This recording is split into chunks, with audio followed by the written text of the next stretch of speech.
The waterfall roared like thunder as the kayak plunged over the edge. And in that split second, Dr. Mary Neal knew something had gone terribly wrong. The force of the cascade drove her boat downward, pinning it against the riverbed beneath tons of churning white water. And she felt her body bend backward in ways no spine was meant to bend. Her legs folded beneath her, knees screaming in protest, as the Fire River in southern Chile held her in its iron grip. She tried to push herself free, muscles straining against the hydraulic pressure. But the water was too powerful, too relentless, and the air in her lungs was already fading into memory. Through the distorted green light filtering through the torrent above, she could see her friends' kayaks passing overhead, shadows against the surface, and she understood with sudden clarity that she was going to die here, thousands of miles from home, in a river whose name she'd barely known a week ago. Time became elastic in those underwater moments, stretching and compressing as her body fought for oxygen that would never come. She had always feared drowning. Nightmares of suffocation had haunted her since childhood. Yet now, as the darkness crept in from the edges of her vision, she felt no terror. Instead, a profound peace settled over her, like a blanket, warm and welcoming, and the pain in her shattered legs began to fade into something distant and unimportant. Above her, she could sense, rather than see, her companions frantically working to free her kayak, their movements growing slower in her dimming consciousness, and she wanted to tell them it was okay, that they could stop fighting, that something beautiful was beginning to unfold. The roar of the waterfall softened to a whisper, then to silence, and Dr. Mary Neal, mother of 4, accomplished orthopedic surgeon, let go of the world she had known and slipped across a threshold no medical textbook had ever prepared her to cross. What happened next would defy every rational bone in her scientifically trained body. Yet it would become more real to her than anything she had experienced in 43 years of living. The river disappeared, the pain vanished completely, and she found herself rising upward, not through water but through something else entirely, a warmth, a light, a presence she had no words to describe.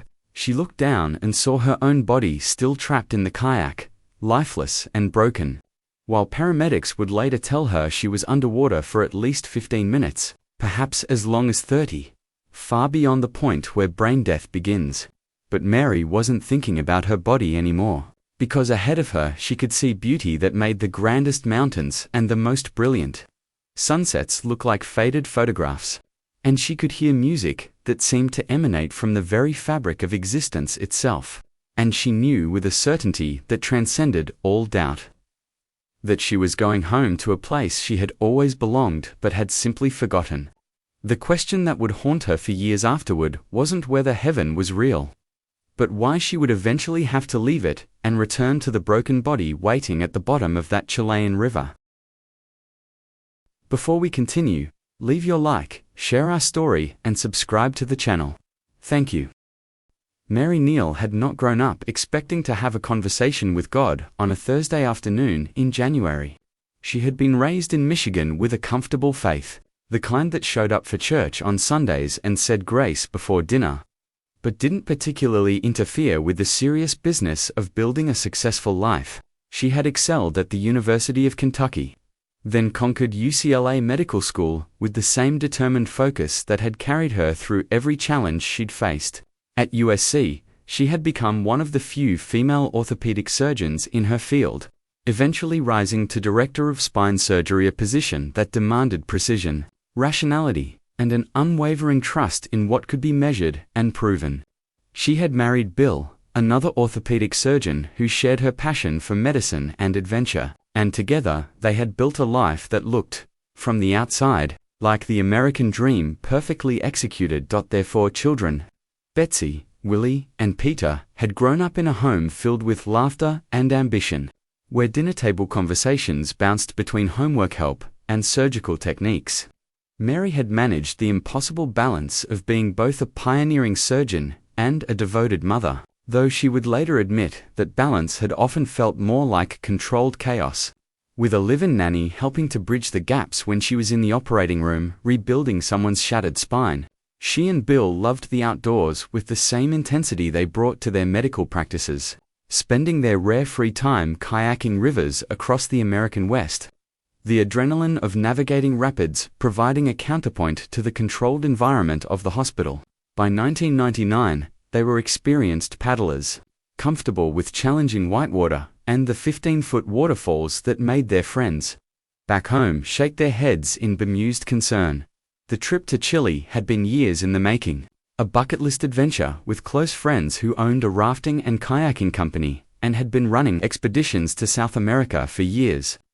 The Los Rios region was known among serious kayakers as a paradise of pristine rivers and perfect waterfalls, the kind of place where you could paddle through ancient forests and feel like the first person to ever witness such beauty. For the first 6 days, the trip had been everything they'd hoped: exhilarating runs through crystal clear water, evenings spent around campfires sharing stories and dreams, and that particular kind of exhausted contentment that comes from pushing your body and spirit to their limits.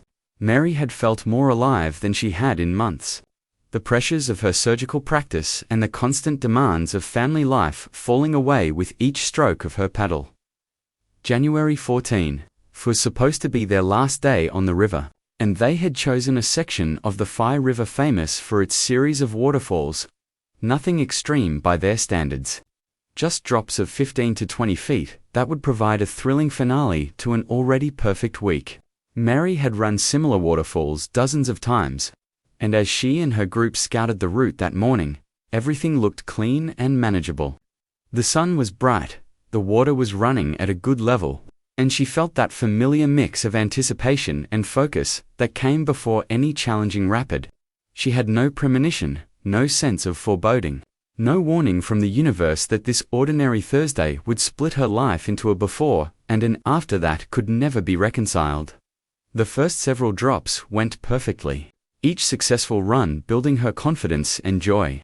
The spray of whitewater cool against her face as she punched through the hydraulics at the base of each fall.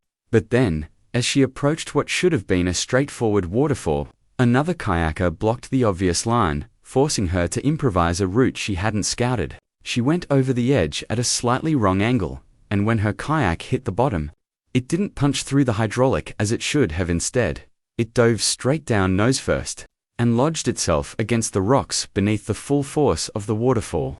Tons of water crashed down on her every second, creating a pressure that bent her body in half and folded her legs backward from the knees. The sound of her own bones breaking audible even through the roar of the cascade. She fought to escape, her trained surgeon's mind cataloging each failed attempt even as panic threatened to overwhelm her discipline. The grab loop on her kayak, which should have allowed her to pull herself free, broke in her hands, the first of many small impossibilities that would mark this day. She tried to brace against the rocks, to push against the current, to somehow lever herself out of the death trap her kayak had become. But the hydraulic was simply too powerful. The weight of the entire river holding her down with indifferent force. Her friends were there, she could sense them, throwing ropes that couldn't reach her, diving down to grab at her boat but getting pushed back by the current. Their faces masks of horror as they watched her struggle weaken. She saw the surface above her so close, just 8 or 10 feet away, knew she would never reach it, and in that moment of final understanding, she stopped fighting and simply accepted what was coming. The fear she had carried all her life about drowning simply wasn't there when the moment actually arrived.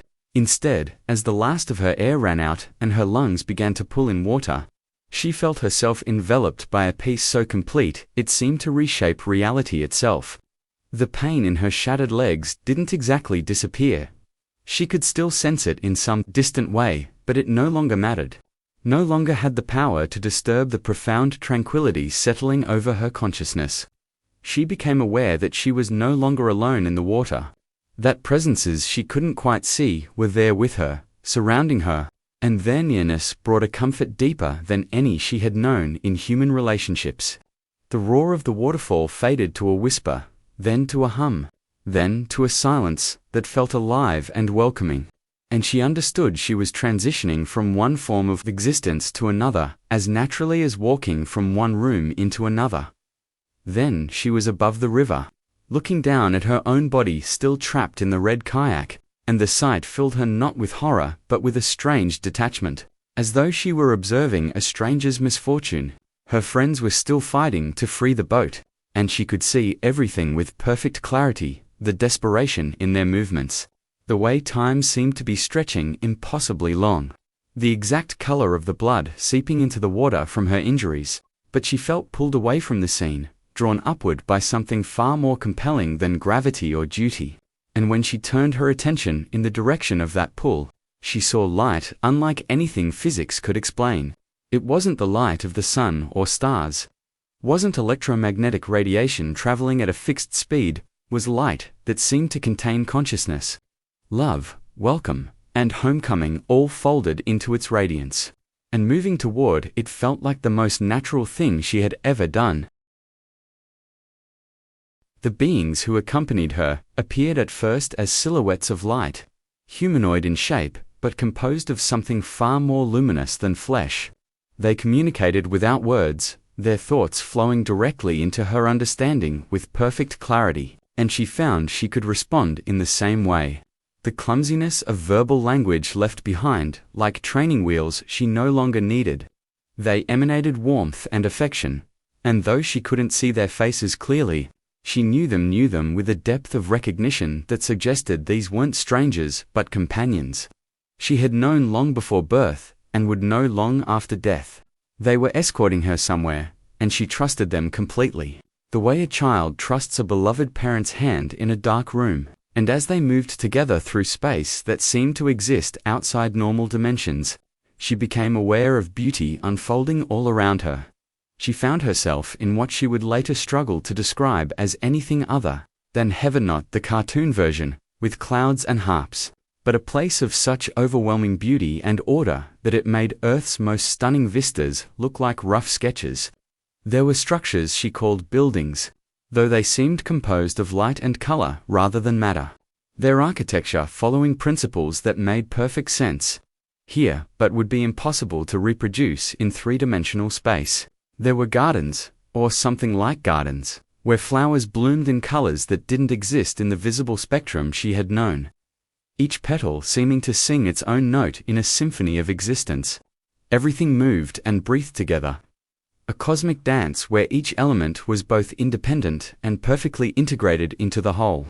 And she understood that this harmony, this unity, was what humans had been trying to describe with words like love and peace, but had never quite managed to capture.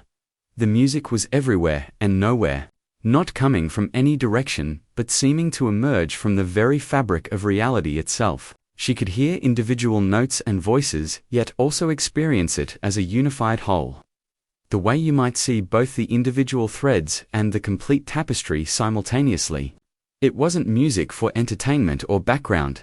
It was the fundamental frequency of existence expressing itself. Creation, celebrating its own being, and every molecule of her awareness responded to it with recognition and joy. She wanted to move deeper into this place, to explore every corner of these gardens of light, to learn the names of the beings she could sense all around her. But her escorts gently guided her towards something more important, someone more important, and her excitement built with each moment of approach. When she came into the presence of Jesus, and she had no doubt that's who it was, the love she experienced was so intense it should have been unbearable. Yet instead, it felt like finally receiving something she had been desperately dehydrated for without knowing it. He didn't look like the paintings she'd seen in Sunday school, didn't match any artistic representation she'd encountered, but she recognized him with the same certainty she would recognize her own face in a mirror. His love wasn't the conditional affection humans offer each other, wasn't contingent on her achievements or failures, wasn't diminished by her doubts or strengthened by her belief, simply was, complete and total and transforming, seeing every atom of who she had been and was and would be, and cherishing it all with infinite tenderness. In his presence, every wound she'd ever carried felt acknowledged and healed, every shame dissolved, every question answered not with words, but with understanding that bypassed language entirely. She experienced what she would later call a life review, but it wasn't the terrifying judgment she'd imagined from religious teachings. Instead, she relived moments from her earthly existence.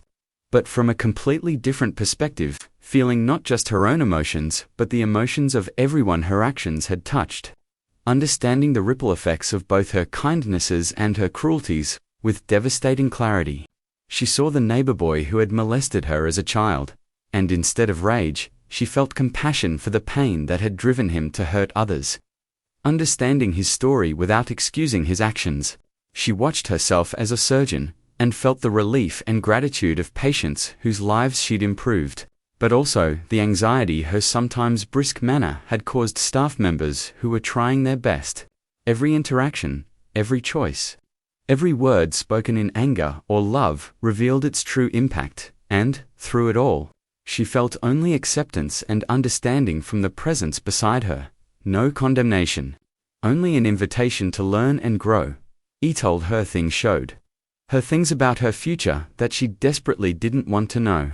There was tragedy coming, a loss that would test everything she thought she understood about faith and purpose. And though the specific details remained mercifully vague, she understood it would involve her children, the people she loved most in all of existence. The knowledge sat in her awareness like a stone, heavy and cold, even amidst all the warmth and beauty surrounding her.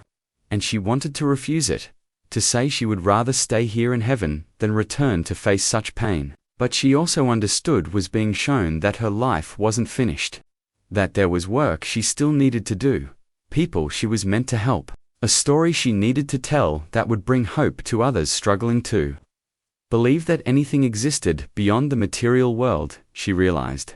Then, what was coming next, and the grief that rose in her, was more profound than any emotion she'd experienced in life. She didn't want to leave this place where everything made sense, where love was the fundamental force holding all things together, where pain and fear and doubt couldn't exist. She pleaded to stay, the way a child pleads not to leave the warm house on a cold morning. And though she couldn't hear audible words, the response was clear. It's not your time yet. You have to go back. Your family needs you, and the world needs to hear what you've seen. The sadness of being sent back, of having to leave heaven, and return to her broken body, and the suffering waiting there, was so acute it felt like a physical force, like being torn away from the one place in all of reality, where she truly belonged. The transition back was nothing like the gentle ascent that had brought her to heaven. She felt herself being pulled downward, not falling, but being drawn by some magnetic force. She couldn't resist, and the beauty and light receded with terrible speed, replaced by darkness and weight, and the sudden shocking return of physical sensation. Pain exploded through her body with such intensity it drove the breath from her lungs. A breath she hadn't needed in heaven, but desperately required now. Her legs were on fire, every nerve ending, screaming about damage done. And she could feel the cold of the river, the hardness of the kayak hull pressing against her back, the terrible weight of the waterfall still thundering down above. She wanted to scream, wanted to weep, wanted to beg to be taken back to that place of light and love. But her throat wouldn't work, her muscles wouldn't respond, and she hung suspended in a twilight state between life and death, neither fully in one world nor the other. Her friends had finally managed to free her kayak, and they pulled her body to shore nearly 30 minutes after she'd gone under the waterfall, far longer than medical science said anyone could survive without oxygen and brain damage. They laid her on the rocks and began CPR, though none of them had much hope after so long underwater in such cold conditions. Her husband Bill hadn't been with the group that day, having decided to skip this particular run, and the guides couldn't find words to tell the remaining companions what they all already knew. They were probably working on a corpse, going through the motions, because the alternative was too horrible to accept. Mary was blue, unresponsive, her pupils fixed and dilated, every medical indicator pointing to death or irreversible brain damage. But then impossibly, inexplicably, she coughed. Water erupted from her lungs, and she gasped in a breath that felt like swallowing broken glass. And her eyes opened to see the circle of shocked faces staring down at her. Someone was crying. She couldn't tell who, through the confusion of sounds and sensations. And she wanted to tell them she'd been somewhere wonderful, that death wasn't something to grieve. that she'd just experienced the most beautiful moments of her existence. But speech was beyond her. The pain in her legs was becoming more urgent and impossible to ignore. And the weight of being back in her body, of being mortal, again pressed down on her with crushing force.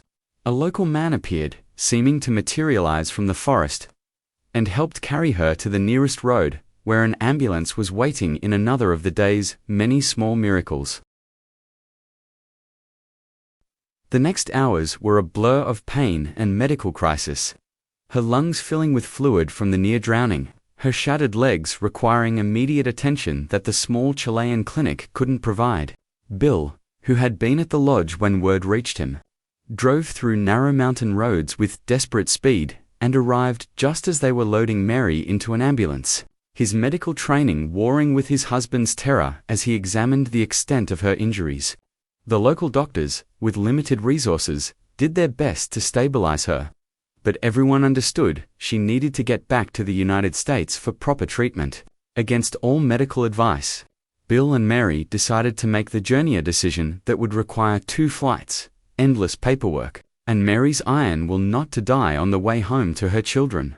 When they finally reached Jackson Hole, Wyoming, where they'd built their practice and raised their family, Mary's internist took one look at her and told Bill privately that he doubted she'd survive the night.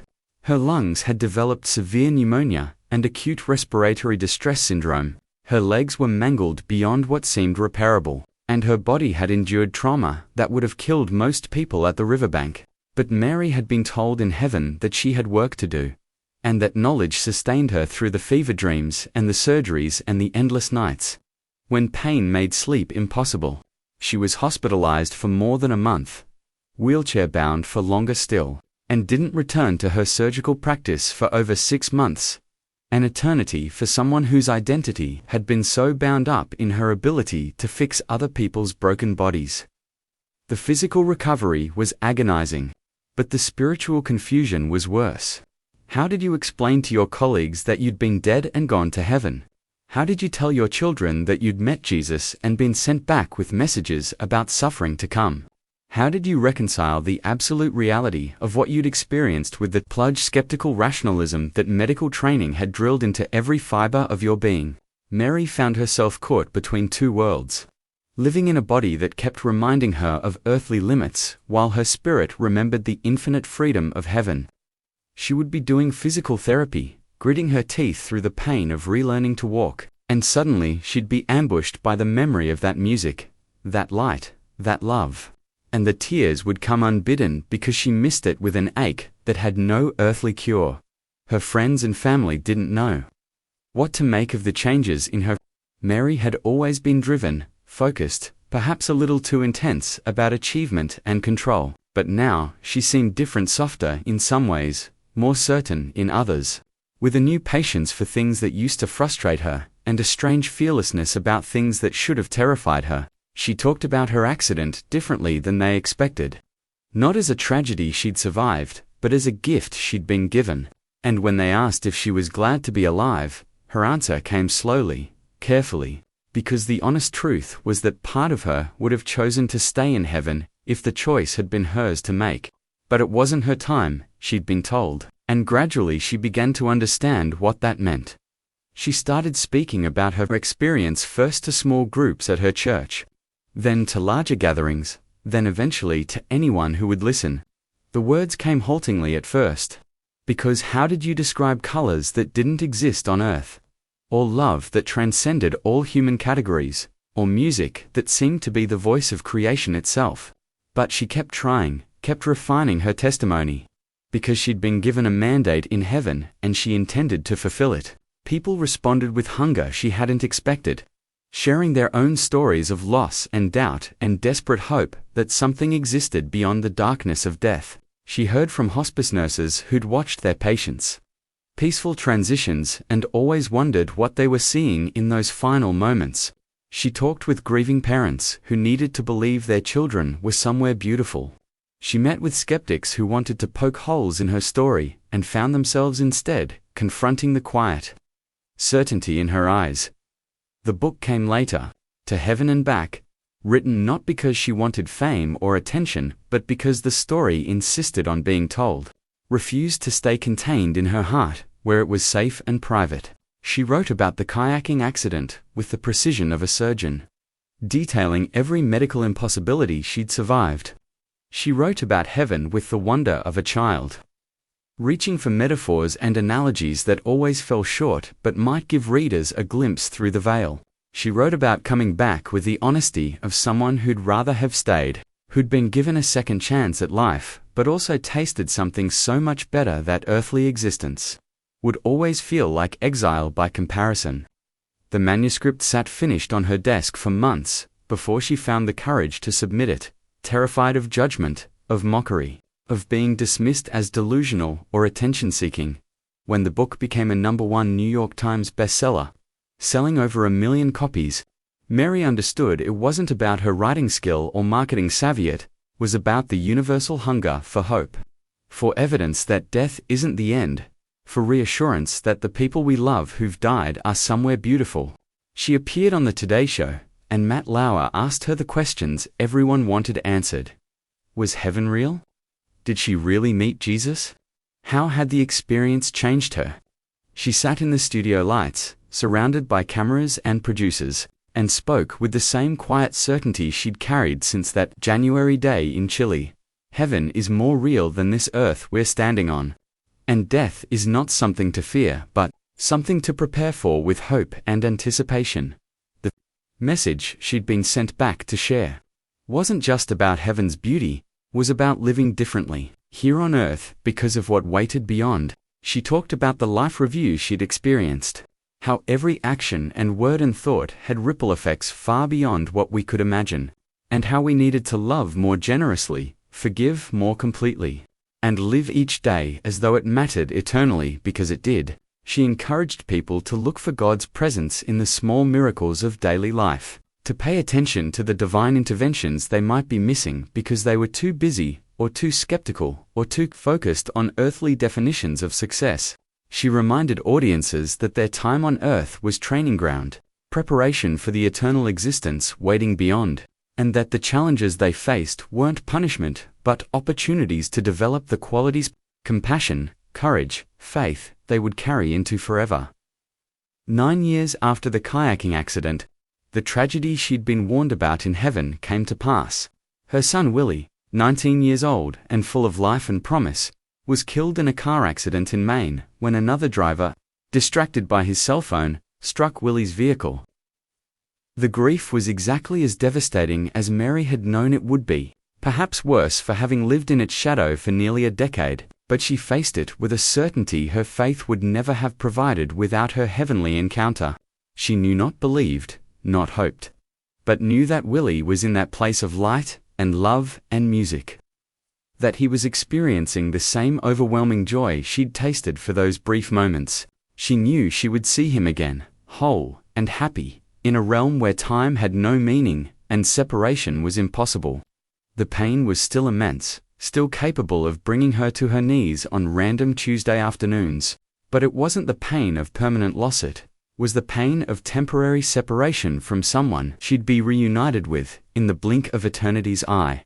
She wrote another book, 7 Lessons from Heaven, distilling the wisdom she'd gained from both her heavenly experience and her earthly suffering into practical guidance for readers seeking to understand God's presence in their own lives. The lessons weren't theological abstractions, but hard-won insights about living with purpose, finding beauty in pain, trusting divine timing even when it made no sense, and holding loosely to earthly attachments while cultivating eternal treasures. She shared Willie's story, the prophecy, and its fulfillment, not to claim special knowledge, but to testify that God's love encompasses even our deepest sorrows, that nothing, not even the death of a child, falls outside the scope of divine purpose and redemption. Her medical practice continued, but with a different quality to it now. She still fixed spines and repaired damaged bodies with the same skill that had made her one of USC's top surgeons. But she also attended to her patients' spirits, offering hope to those facing mortality, sharing her testimony with those whose fear of death was sometimes more crippling than their physical ailments. She found herself having conversations in exam rooms and hospital corridors that most doctors never attempted, speaking truth into the dark places where pain and fear lived, offering not empty platitudes but eyewitness testimony to what lay beyond the veil. Some colleagues rolled their eyes at her New Age talk, but others watched their patients' faces transform when Mary told them about the light, and the music, and the love waiting for them, and wondered if maybe there was something to her impossible story after all. The years accumulated, stacking up like the letters she received from readers all over the world, people who'd lost children, people diagnosed with terminal illness, people standing at the bedside of dying parents, people just trying to make sense of existence, and wondering if there was any meaning beyond the brief flicker of human life. Mary answered as many as she could, each response a continuation of the mandate she'd been given in heaven. Each word, an attempt to translate the untranslatable experience of standing in God's presence and feeling loved completely. She spoke at churches and conferences, medical schools and grief support groups, anywhere people were wrestling with mortality and desperate for hope. That death didn't have the final word. She never tried to convert skeptics or win arguments about theology. Her story wasn't ammunition for religious debate, but testimony to what she'd experienced, and she offered it the way a traveler might describe a foreign country. With enthusiasm and wonder, but also humility about the limits of language to convey the full reality. Some people believed her instantly, their own buried intuitions about heaven's reality resonating with her descriptions. Others remained dubious, suggesting oxygen deprivation or psychological trauma as more reasonable explanations than actual heavenly visitation. Mary didn't fight with the skeptics, didn't need them to validate her experience, because she carried within her a certainty that no amount of scientific rationalization could touch. She had been there, had seen it, had tasted eternity, and nothing could take that knowledge from her. Her life became a testimony not just in words but in how she lived. She loved more freely, forgave more quickly, held grudges less tightly, and faced challenges with a serenity that sometimes unnerved people who didn't know her story. When medical complications from her old injuries flared up, causing pain that would have devastated her younger self, she bore it with a patience that came from knowing these temporary sufferings were nothing compared to the eternal glory waiting beyond. When friends faced their own tragedies and asked her how she could still believe in a loving God after losing Willie, she didn't offer easy answers, but pointed them toward the bigger picture. She'd been shown the vast tapestry of existence where every thread, even the dark ones, contributed to a beauty we couldn't fully see until we stood back far enough to view the whole design. The question people asked most often was whether she was afraid to die now, after everything she'd been through, and every time, she gave the same answer with the same gentle smile. No. Death holds no fear for me, anymore. I've been there. I know what's waiting. And it's more beautiful than anything language can express. I'm not eager to leave the people I love here on earth, but when my time comes for real, when it actually is my time instead of just a preview, I'll walk through that door with joy and anticipation, like going home after a long journey in a foreign land. Until then, I have work to do, stories to tell, lives to touch. And every day is a gift, not because Earth is so wonderful, but because each day is another opportunity to prepare for eternity and help others prepare for it. 2. She watched her remaining children grow up, marry, give her grandchildren who would never know Uncle Willie except through stories and photographs. She saw patients recover from injuries that should have crippled them, witnessed medical miracles that reminded her God's intervention in the physical world was as real as His intervention in her life had been. She grew older, but somehow also younger, the years softening her features even as they deepened the light in her eyes. That particular luminosity people sometimes noticed and couldn't quite explain. Those who knew her before the accident, and knew her after, always remarked on the difference. The transformation that went deeper than personality adjustment or life philosophy. She had been changed at a fundamental level, rewired for a different frequency, and though she lived in the same world as everyone else, she was always also slightly somewhere else, part of her still listening for that music, still remembering that light, The kayaking accident faded into history. The broken bones fully healed, the lungs cleared of all fluid, the scars becoming just part of her body's landscape. But the heaven she'd visited remained more present to her than yesterday. More real than the desk where she worked, or the bed where she slept. She sometimes stood in her backyard in Jackson Hole, looking up at the mountains that had drawn her and Bill to Wyoming decades ago, and thought about the mountains she'd seen in heavens 30,000 times larger, she'd told people. Though the number itself was inadequate to convey the scale and majesty and impossible beauty of those eternal peaks, everything here was shadow, echo, rough draft. And though she loved Earth's beauty with newfound appreciation, she also held it more lightly, understanding it was temporary, practice, preparation for something infinitely better. In the quiet moments, early mornings before the rest of the house woke, late nights when sleep evaded her, scattered instances of stillness in the midst of her busy schedule, she would close her eyes and try to remember every detail of her time in heaven. The colors that didn't exist here, the music that had no earthly equivalent, the love that surpassed all understanding, and she would feel a bittersweet ache, homesickness for a place she'd only visited briefly, knowing she would return someday, but not yet, not quite yet. Because there were still people who needed to hear her story, still souls who needed the hope she carried, still work to be done in this shadowland before she could go home to the light. And sometimes, in those quiet moments, she would whisper a prayer, not asking for anything, not pleading to return to heaven prematurely, just expressing gratitude for the gift she'd been given, the gift of knowing, of certainty, of having touched eternity and brought back proof that death is not the end, that love is the fundamental force of the universe, that we are all desperately loved beyond measure, and that heaven is waiting, patient and eternal, and more beautiful than we could possibly imagine, for each of us to finish our work here and come home. This extraordinary account of Dr. Mary Neal's near-death experience is drawn from thoroughly documented sources, including her #1 New York Times best-selling memoir To Heaven and Back, a doctor's extraordinary account of her death. Heaven, Angels, and Life, again published in 2011, as well as her follow-up book, 7 Lessons from Heaven. Her experience on January 14, 1999, on the Fai River in Chile, where she drowned for an estimated 15 to 30 minutes, has been featured in major media outlets including NBC's Today Show, Netflix's documentary series, Surviving Death, and numerous interviews where medical professionals and witnesses have confirmed the factual details of her accident, clinical death, and miraculous recovery.